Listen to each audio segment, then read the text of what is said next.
So hello guys, welcome back to Pepcoding. तो आज हम पढ़ने वाले हैं ERC20 टोकन्स के बारे में। Okay, so what are they? Like ERC20 tokens होते क्या हैं? They are digital assets. Okay, they are used to make digital currencies.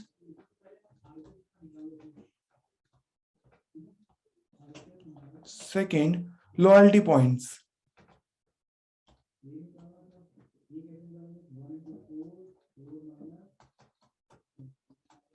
Third, they can be represented as ownership of a company. Represented as ownership shared in a company. Okay.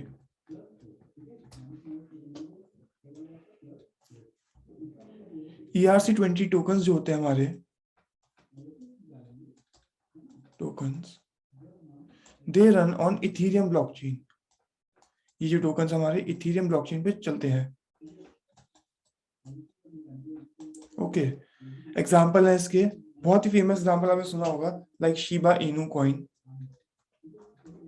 Okay, and अगर कोई game खेलता है तो उसको पता होगा माटा, जो हमारा डिसेंट्रलाइज लैंड में यूज हो रहा है, उसमें एज ए रिवॉर्ड मिलता है माटा हमें। ओके, सो हमारा लाइक एक तो थे कॉइन्स, ठीक है। कॉइन्स वो होते हैं जिनकी खुद की ब्लॉकचेन होती है, लाइक हमारा इथीरियम ईथर है जो इथीरियम ब्लॉकचेन पे है। बिटकॉइन है जो बिटकॉइन ब्लॉकचेन से खुद की ब्लॉकचेन होती है। एक ERC20 टोकन्स से बनते कॉइन्स, बट इनमें क्या होता है, इन टोकन्स में ये किसी और ब्लॉकचेन पे, लाइक जो ERC20 की बनाएंगे, जैसे शिबा इनू है, ये इथीरियम पे चल रहा है। तो इसका यूज केस क्या होता है वो देखते हैं, मतलब फायदा क्या है। फर्स्ट, जब किसी और ब्लॉकचेन पे चलते हैं ना ये लोग, तो उनको क्या होता है, उनको अपनी ब्लॉकचेन बनाने की जरूरत नहीं पड़ती। No need to create their own blockchain. Okay, own blockchain. So like एक ब्लॉकचेन बनाने के लिए एक ब्लॉकचेन डेवलपर हायर करना पड़ेगा, एल्गोरिथम लिखना पड़ेगा, एंड वो सब चीजें, तो बहुत सारी लॉजिस्टिक्स बच जाती है इसके अंदर। So this becomes cheaper. Okay, and फिर उसमें बग्स आएंगे, तो फिक्सिंग बग्स वगैरह भी कुछ इनको करना नहीं पड़ता। Okay, third, maintenance of blockchain. Like वो सारा खर्चा बच जाता है अगर हम किसी एग्जिस्टिंग ब्लॉकचेन पे हम टोकन बनाते हैं। ओके, सो आगे देखते हैं, लाइक ERC20 है क्या। ERC20, ERC जो है ना हमारा स्टैंड करता है इथीरियम रिक्वेस्ट फॉर कमेंट। मतलब जो हमारे डेवलपर्स हैं दुनिया भर के, वो लोग एक स्टैंडर्ड सॉलिडिटी प्रोग्राम बनाते हैं। ओके, एंड वो इथीरियम के पास भेजते हैं, एंड बोलते हैं कि इसको अगर, और रिक्वेस्ट करते हैं कि इस पे कमेंट करो एंड इसको स्टैंडर्डाइज कर दो उस चीज के लिए। ओके, एंड 20 क्या है? 20 is just a unique ID और सीरियल नंबर बोल दो। ओके, लाइक एग्जांपल है और हमारे स्टैंडर्ड जैसे ERC721, आजकल NFTs बहुत ट्रेंड में है, तो ERC721 से NFTs बनती है हमारी, नॉन फंजिबल टोकन्स। ओके, सो ERC क्या करता है? ERC एक सेट ऑफ रूल्स डिफाइन कर देता है for the developers, and guidelines बना देता है कि इस तरीके से आपको कोड लिखना है, ठीक है। और अपनी कोड में और डैप्स में इस तरीके से ही लिखना है, किसी और तरीके से नहीं। इससे क्या फायदा होता है, जो हमारे कोड होगा, अगर जैसे आपने कोई कॉइन बनाया, XYZ कॉइन बनाया, ओके, एंड उसको आपको एक्सचेंज पे डालना है, तो एक्सचेंज को अगर आप अपने तरीके से कोड लिखोगे तो उसको एक API वगैरह खुद बनानी पड़ेगी। बट एक ERC स्टैंडर्ड सेट कर दिया हमने, मतलब हमने क्या, इथीरियम ने एक स्टैंडर्ड सेट कर दिया, उस तरीके से लिखोगे तो उन्होंने उस तरीके से API बनाई रखी है पहले से, तो आराम से फंस जाता है, और आपका जो टोकन होगा वो अलग अलग एक्सचेंज पे जल्दी जल्दी जा सकता है। Okay, so following these standards make life easier. Following these standards makes life of a developer, of a blockchain developer, dev easy. Okay, as it can be more compatible with exchanges and dApps. Okay, तो ERC20 जो token हमारा वो propose हुआ था 2015 में। Founder था इसका, मतलब जिसने लिखा है कोड इसका, वो है फैबियन, स्पेलिंग कह रहा हूँ, प्रोनाउंसिएशन में मत जाना इसका, वोगेल्सलर, ओके, मतलब देख लेना, वोगेल्सलर ऐसा कुछ नाम है। Okay, so like before ERC20 में क्या होता था, जब ERC20 आया नहीं था उसके पहले क्या होता था, हर बंदा टोकन तो बनाता था इथेरियम ब्लॉकचेन पे, बट वो अपने तरीके से बनाता था। एंड फिर जितने भी एक्सचेंजेस हैं उनको उसकी तरफ से कोड लिखना पड़ता था उनको लिस्ट करने के लिए, ये सब चीजें तो कंपैटिबल नहीं हो पाता था। बट जब एक स्टैंडर्ड आ गया तो एक्सचेंज वगैरह के लिए बहुत आसानी हो गई, बाकी सब चीजों के लिए आसानी हो गई, तो टोकन बहुत जल्दी आप स्केल कर पाते हो अपना। ओके, एंड पॉपुलर हमारे ERC20 टोकन्स है, लाइक एक तो हो गया हमारा क्रिप्टो जैसे मैंने डिजिटल करेंसी के लिए, डिजिटल करेंसी है शिबा इनू। ओके, फिर मैंने बताया था जैसे लॉयल्टी पासेस के लिए यूज होता है, ठीक है, लॉयल्टी में हमारा एक एग्जांपल माटा, ये हमारा डिसेंट्रलाइज लैंड जो गेम है उसके अंदर यूज होता है, ठीक है, डिसेंट्रलाइज लैंड, ठीक है। एंड फिर हमारे स्टेबल कॉइन्स भी होते हैं कुछ, कमेंट डाउन करते हैं, स्टेबल कॉइन्स पे एक अलग से वीडियो भी बना दूंगा। तो स्टेबल कॉइन्स हमारे जैसे होते हैं, जैसे तीथर है, डाई है, ये सारे क्या करते हैं, ये हमेशा $1 के बराबर होते हैं। स्टेबल कॉइन्स वो होते हैं जो जिनकी एक कॉइन की वैल्यू हमेशा किसी करेंसी के बराबर रहती है। ओके, तो ये सारे हो गए। और हमारे जो ERC20 टोकन है बनते कैसे हैं, how are ERC20 tokens made. Okay, so ये एक सॉलिडिटी का कोड होता है, सॉलिडिटी का भी नहीं बोलेंगे, पहले स्मार्ट कॉन्ट्रैक्ट होता है एक। ओके, जो मोस्टली सॉलिडिटी में लिखा जाता है, लाइक जरूरी नहीं है सॉलिडिटी में लिखना, और भी लैंग्वेजेस होती हैं, बट ज्यादातर सॉलिडिटी में लिखा जाता है ये। ओके, ये हो गया। एंड जो हमारा टोकन्स होते हैं, लाइक आपको पता होगा जो टोकन्स होते हैं वो किसी एक ब्लॉकचेन पे चलते हैं, जैसे ERC हमारा इथेरियम पे चलता है। सो जब भी हम ये टोकन को डिप्लॉय करते हैं तो हमें कुछ ईथर देना पड़ता है, और वो होता है गैस की फॉर्म में। ओके, एंड इसका फिर एक ही होता है, गैस हमेशा भरते रहो for any transaction, for any kind of transaction of token, ERC token बोलेंगे इधर हम, क्योंकि हम गैस की बात कर रहे हैं, गैस हमारा इथेरियम के अंदर होता है सिर्फ। For any kind of transaction of ERC token we have to pay gas. Okay, और जो हमारी गैस फी होती है वो वेरी करती है डिपेंडिंग अपॉन लोड कितना आ रहा है इथेरियम ब्लॉकचेन पे।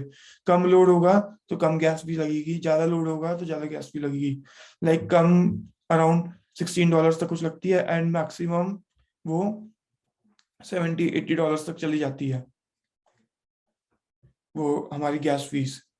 जब मैं बात कर रहा हूँ लाइक एक हमें शिबा इनू को अगर ट्रांसफर करना हो, ठीक है, फिर जो ERC टोकन है, ERC20 टोकन, इसमें 6 ऑब्लिगेंट रूल्स होते हैं, 6 ऑब्लिगेंट रूल्स।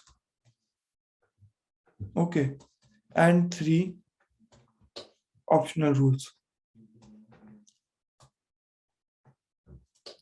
तो ये 6 ऑब्लिगेंट रूल्स कौन से होते हैं पहले वो देखते हैं। फर्स्ट होता है हमारा टोटल सप्लाई, लाइक हमारे कॉइन की टोटल, हमारे टोकन की टोटल सप्लाई कितनी होगी। ओके, सेकंड हमारा होता है balance of, to check balance of हमारे कॉन्ट्रैक्ट का, ठीक है, कितना बैलेंस हमारे ओनर के किसी के पास भी, ठीक है। ट्रांसफर, ट्रांसफर एक एड्रेस डालेंगे एंड अमाउंट डालेंगे, मतलब इस एड्रेस से इस अमाउंट पर ट्रांसफर कर दो।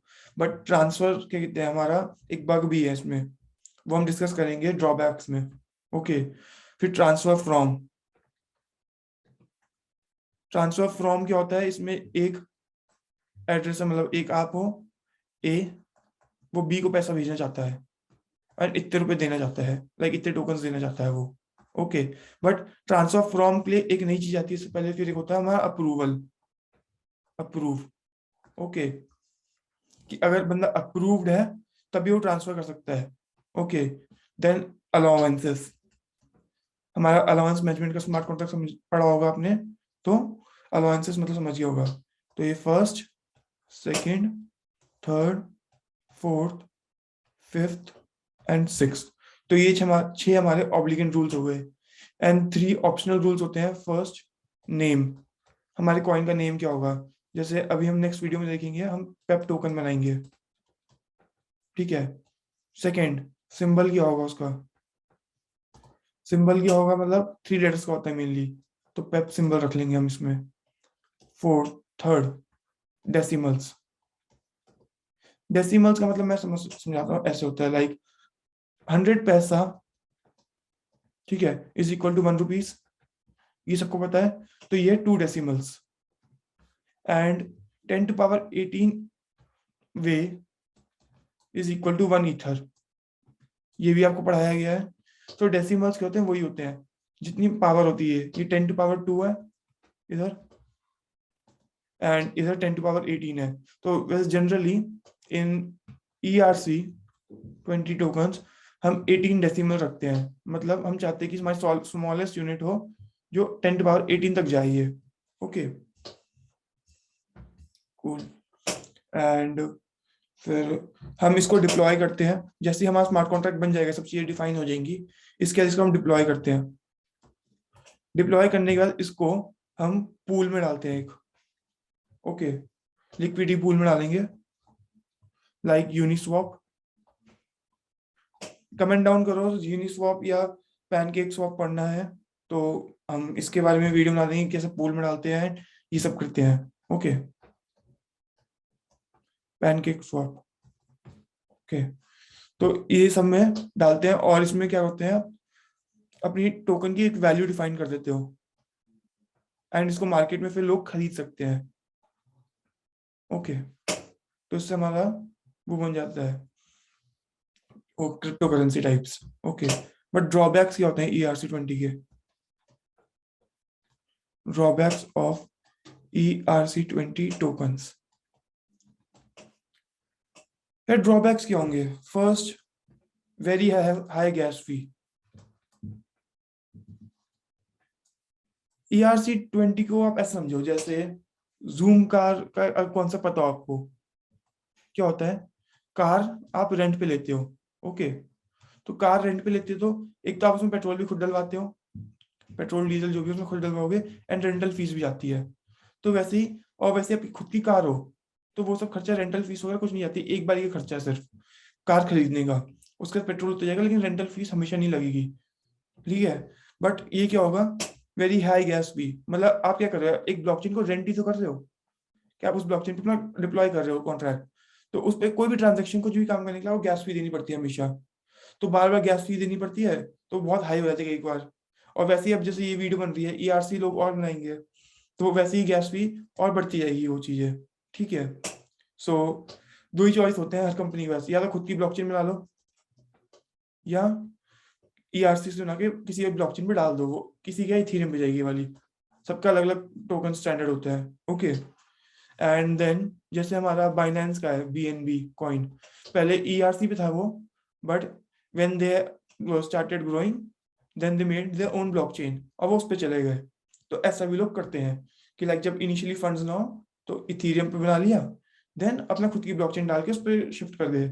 सेकेंड, जब बहुत लोड होता है, वेरी स्लो हो जाता है ये, जब बहुत ज्यादा लोड होगा इथेरियम ब्लॉकचेन के ऊपर, तो वो उस समय ट्रांजेक्शन स्लो हो जाती है, लाइक मैंने खुद 10 मिनट्स वाला देख रखा है, इतना स्लो हो जाता है, 2 मिनट्स तक जाता है, 2 मिनट्स तो बहुत कॉमन है, 10 मिनट्स भी एक बार हो रखा है वो।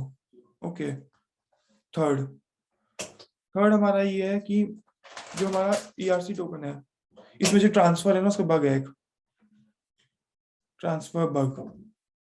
ट्रांसफर बग की क्या है, लाइक आपने एक स्मार्ट कॉन्ट्रैक्ट बनाया एंड आपने अपने नाम की जो, जैसे हमारा पेप टोकन है, ओके, मैंने ये 100 मिंट कर लिए एंड एक डैप ली और डैप पे मैंने ट्रांसफर कर दिया ये। बट अगर अप्रूवल ही नहीं है उस डैप को पैसा पेप टोकन में लेना पैसा, तो ये कॉइन्स बीच में अटक जाएंगे एंड लॉस्ट हो जाएंगे। ओके, सो हमेशा जब भी ट्रांसफर फंक्शन बनाएंगे हम, तो उसमें पहले अप्रूवल देंगे देन ट्रांसफर करेंगे उसको, वरना तो कॉइन लॉस्ट हो जाएगा। एंड इस लॉस की वजह से यूएस को $3 मिलियन का, 3 मिलियन USD का लॉस हुआ था पिछले साल। 3 मिलियन USD लॉस्ट हो गए थे ये इसी बग के कारण, ट्रांसफर बग के कारण। ओके, सो यार इस वीडियो में इतना ही था। नेक्स्ट वीडियो में हम पहले खुद से ERC-20 टोकन लिखेंगे एंड उसकी नेक्स्ट वीडियो में, या नेक्स्ट वीडियो में ही, आई एम नॉट श्योर, भी डिसाइड नहीं करा मैंने, कि हम उसमें ओपन ज़ेपलिन से भी उसको इंपोर्ट करके यूज करके दिखाएंगे। So yeah that's all for this video, hope to see you in next video.